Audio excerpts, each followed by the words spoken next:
Mucha gente piensa que la diabetes tipo 2 es algo que aparece de repente, como un diagnóstico que cae del cielo. Pero la verdad es que es el capítulo final de una historia biológica muy, muy larga.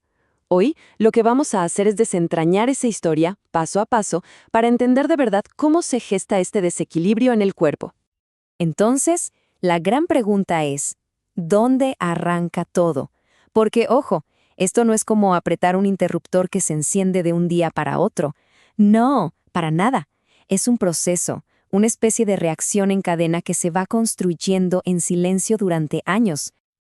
Pensemos que la trama de esta historia tiene dos protagonistas principales, que, además, no se llevan muy bien. Por un lado, tenemos la resistencia a la insulina, y por el otro el páncreas, que empieza a tener problemas para funcionar. La dinámica entre estos dos es básicamente lo que marca todo el camino hacia la diabetes tipo 2. Muy bien, empecemos por el principio. La primera ficha del dominó que cae, el evento que realmente pone todo en marcha, es la famosa resistencia a la insulina. Aquí es donde empieza a tensarse todo el sistema.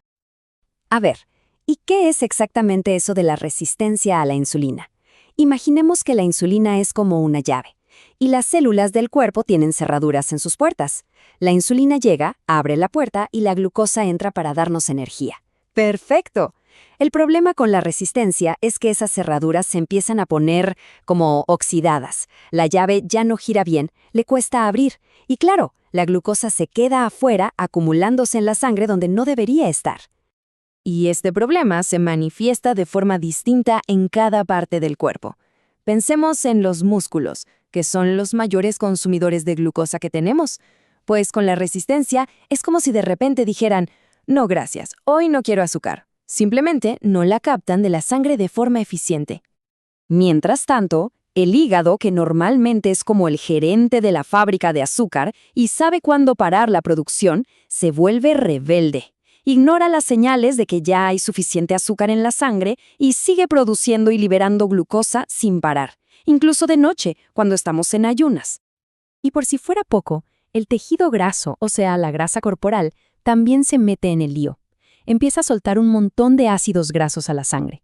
Y estas sustancias son como chismosas tóxicas que van viajando por el cuerpo y empeoran la resistencia a la insulina en los otros órganos.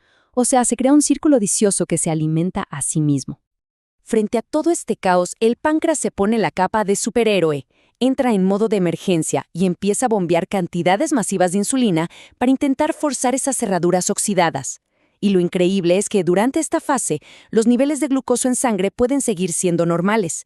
Pero es una calma falsa, porque por dentro, el páncreas está trabajando a marchas forzadas, al 200%.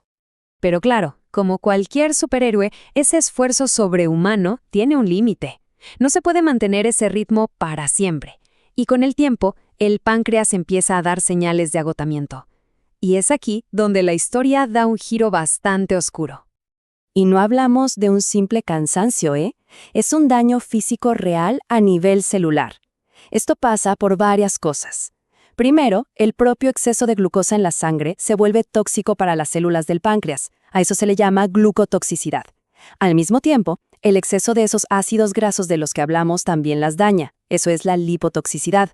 Si a esa mezcla le sumamos una inflamación constante y el puro agotamiento de tanto trabajar, el resultado es que las células empiezan a fallar y a rendirse.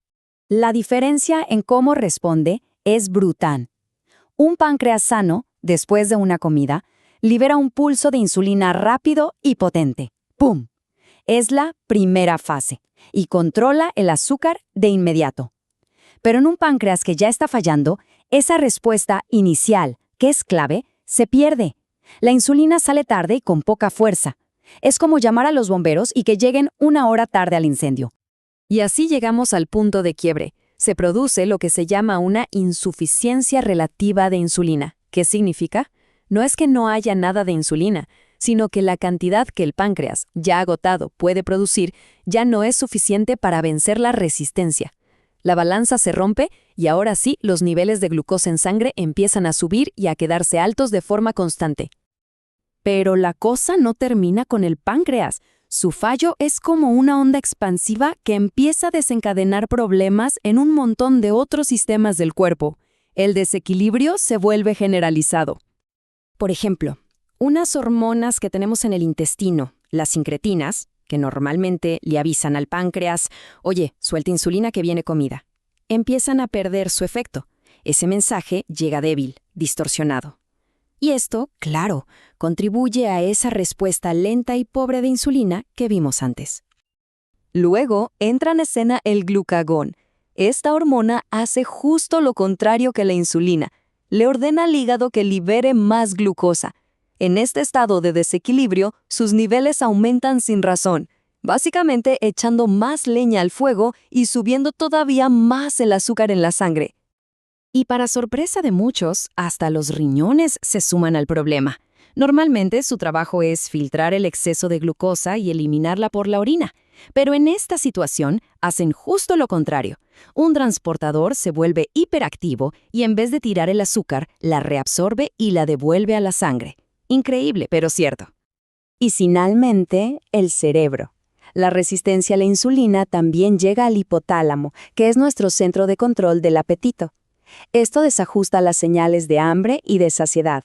El resultado puede ser un aumento del apetito, lo que lleva a comer más, ganar peso y, sí, adivinaron, empeorar todavía más la resistencia a la insulina.